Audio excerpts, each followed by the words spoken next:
ಪುಟ್ಟಣ್ಣ ಕಣಗಾಲರ ನಾಗರಹಾವು ಸಿನಿಮಾದ ಜಲೀಲನಾಗಿ ಬೆಳ್ಳಿತೆರೆಗೆ ಪರಿಚಯವಾದವರು ಅಂಬರೀಷ್. ಮುಂದೆ ತಮ್ಮ ನಿರ್ದೇಶನದ ಶುಭಮಂಗಳ, ಬಿಳಿ ಹೆಂಡ್ತಿ, ಪಡವಾರಳ್ಳಿ ಪಾಂಡವರು, ರಂಗನಾಯಕಿ, ಮಸಣದ ಹೂ ಚಿತ್ರಗಳಲ್ಲಿ ಅಂಬರೀಷ್ರಿಂದ ಪಾತ್ರ ಮಾಡಿಸಿದರು ಪುಟ್ಟಣ್ಣ. ಹಾಗೆ ನೋಡಿದರೆ ಇಬ್ಬರದ್ದು ವ್ಯತಿರಿಕ್ತ ವ್ಯಕ್ತಿತ್ವ. ಪುಟ್ಟಣ್ಣ ಶಿಸ್ತಿನ ವ್ಯಕ್ತಿಯಾದರೆ ಅಂಬರೀಷ್ರದ್ದು ತಮಾಷೆ ಸ್ವಭಾವ.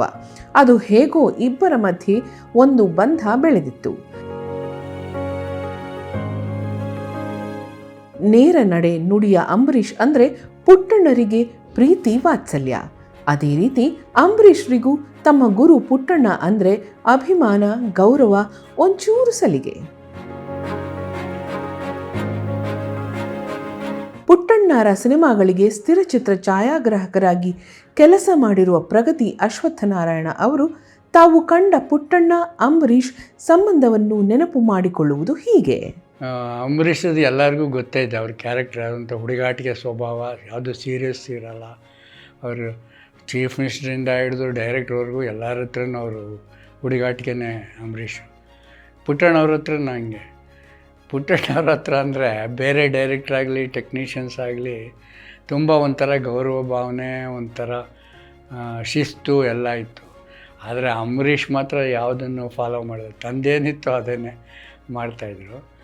ಒಂದು ಇನ್ಸಿಡೆಂಟ್ ಹೇಳಬೇಕಂದ್ರೆ, ಇದು ರಂಗನಾಯಕಿ ಶೂಟಿಂಗ್ ಆಗುತ್ತೆ, ಕಂಠೀರವ ಸ್ಟುಡಿಯೋದಲ್ಲಿ ಶೂಟಿಂಗ್ ಆಗ್ತಾಯಿರುತ್ತೆ. ಅವರು ಹೇಳ್ತಾರೆ, ನೋಡೋ ನಾಳೆ 9 ಗಂಟೆ ಕರೆಕ್ಟಾಗಿ ಬಂದುಬಿಡು ಬಾ, ಹಾಗೆ ಹೀಗೆ. ಅಂಬರೀಷ್ ಹತ್ರ ಆ ಥರ ಟೈಮ್ ಕೀಪಪ್ ಮಾಡೋದು ಅದೆಲ್ಲ ಏನು ಇರ್ತಾ ಇರಲಿಲ್ಲ. ಅವರ ಇದು ಸ್ವಭಾವನೇ ಆ ಥರ. ಸರಿ, ಇಲ್ಲಿ ಕಾಯ್ತಾ ಇರೋರು ಪುಟ್ಟಣ್ಣವರು, ಇವರು ಬರೋರು ಕಾರೆಲ್ಲ ಜೋರಾಗಿ ಓಡಿಸ್ಕೊಂಡು ಕಂಠೀರವ ಕಾಂಪೌಂಡಲ್ಲಿ ಬರುವಾಗಲೇ ಗೊತ್ತಾಗುತ್ತೆ, ಜೋರಾಗಿ ಶಬ್ದ ಆಗೋದು. ಫ್ಲೋರಲ್ಲಿದ್ದ ಇವರು ಆಗಲೇ ಬಂದ ನೋಡು, ನಾವು ಹೊಸ ಕತೆ ಹೇಳ್ತಾನೆ ಇವತ್ತು ಅಂತ. ಸರಿ ಬಂದರೆ ನಿಲ್ಲಿಸ್ಬಿಟ್ಟೋದು. ಸೆಟ್ಟಲ್ಲಿ ಎಂಟ್ರಾಗುವಾಗಲೇ ಶುರು ಮಾಡೋದು, ಎಲ್ಲಪ್ಪ ಮೇಕಪ್ ಮ್ಯಾನ್, ಏನು ಎಷ್ಟೊತ್ತು ಕೊಡೋದು, ಬಟ್ಟೆನೇ ಕೊಡೋದಿಲ್ಲ ನನಗೆ, ಮೇಕಪ್ ಎಷ್ಟೊತ್ತು ಹಾಕ್ತೀಯ, ಡೈರೆಕ್ಟ್ರ್ ಕೋಪ ಬರುತ್ತೆ ಅಂತ ಸುಮ್ಮನೆ ಜೋರಾಗಿ ಕಿರ್ಚ್ಕೊಂಡು ಬಂದ್ಬೇಡ. ಇವರು ಇಲ್ಲಿ ಒಳಗಡೆ ಕೂತ್ಕೊಂಡು ಶುರು ಬಂದೆ ಒಂದು ಏನು ಮೇಕಪ್ ಮ್ಯಾನ್, ಯಾಕೋ ಇಷ್ಟು ಲೇಟು ಮೇಕಪ್ ಮಾಡೋದು ನೀನು, ಕಾಸ್ಟ್ಯೂಮರ್ ಏನು ಎಷ್ಟೊತ್ತು ನೀನು ಕಾಸ್ಟ್ಯೂಮ್ ಕೊಡೋದು ನನಗೆ, ಹಿಂಗೆ ಅಂತ ಹೇಳ್ಕೊಂಡು, ತಂದೇನೂ ತಪ್ಪಿಲ್ಲ ಅಂಥೇಳಿ ಬರೋದು ಸೆಟ್ಟು ಮುಂದೆ. ಇವ್ರು ನೋಡ್ತಾ ಇರೋರು. ಬಂದ ತಕ್ಷಣ ಪುಟ್ಟಣ್ಣಕ್ಕೆ ಏನು ಎಲ್ಲ ನೋಡಿ ಸರ್, ಕಾಸ್ಟ್ಯೂಮ್ ಎಲ್ಲ ಕೊಟ್ಟೇ ಇಲ್ಲ, ಹಾಗೆ ಎಲ್ಲ ಗೊತ್ತು, ಯಾತಕ್ಕೆ ಎಲ್ಲ ಕಾರ್ ಪಂಚರ್ ಆಗೋಯ್ತು. ಕಾರ್ ಪಂಚರ್, ನೀನು ಕಾರ್ ಪಂಚರ್ ಆಗುತ್ತೇನೋ, ಪಂಚರ್ ಆಗೋ ಟೈರ ನಿಂದು, ಯಾರ ಹತ್ರ ಹೇಳ್ತೀಯ ಕತೆ ಅಂತ ಹೇಳೋದು. ಎಲ್ಲ ಮಾಡಿದೆ, ಇಲ್ಲ ಸರ್ ಹಾಗೆ ಹೀಗೆ. ಇವ್ರೇನು ಮಾಡೋರು, ಕೋಪ ಬಂದುಬಿಟ್ಟು ಪಕ್ಕದಲ್ಲಿರೋ ಫೋಲ್ಡಿಂಗ್ ಚೇರ್ಸ್ ತೊಗೊಂಡ್ಬಿಟ್ಟು ಓಡಿಸ್ಕೊಂಡು ಹೋಗೋರು ಹೊಡೆಯೋದಕ್ಕೆ.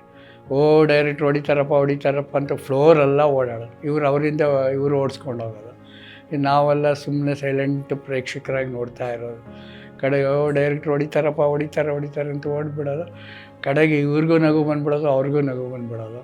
ಕಡೆಗೆ ಹೋಗ್ಬಿಟ್ಟು, ಏನಪ್ಪ ಯಾತಕ್ಕೋ ಅಂಬಿ ಹಿಂಗೆಲ್ಲ ಮಾಡ್ತೀಯ, ಕರೆಕ್ಟ್ ಟೈಮ್ ಬರಬೇಕಣ್ಣ, ಹಂಗೆ ಅಂತೇಳಿ ಸಮಾಧಾನ ಮಾಡಿ, ಮತ್ತೆ ಯಾತಕ್ಕೋ ನೀನು ಒಳ್ಳೆ ಆರ್ಟಿಸ್ಟ್ ಕಣೋ, ಒಳ್ಳೆ ಇದೆಯೋ, ಒಂದು ಸ್ವಲ್ಪ ಶಿಸ್ತು ಪಾಲನೆ ಮಾಡೋ, ಹಂಗೆ ಅಂತ ಹೇಳಿ ಸಮಾಧಾನ. ಸರಿ ಆಯಿತು, ಸರಿ ಶೂಟಿಂಗ್ ಮಾಡುವ, ಸರಿ ಮೇಕಪ್ ಹಾಕಿಸ್ಕೊಂಬ, ಹಾಗೆ ಹೀಗೆ ಅಂತ ಸಮಾಧಾನ ಮಾಡೋರು.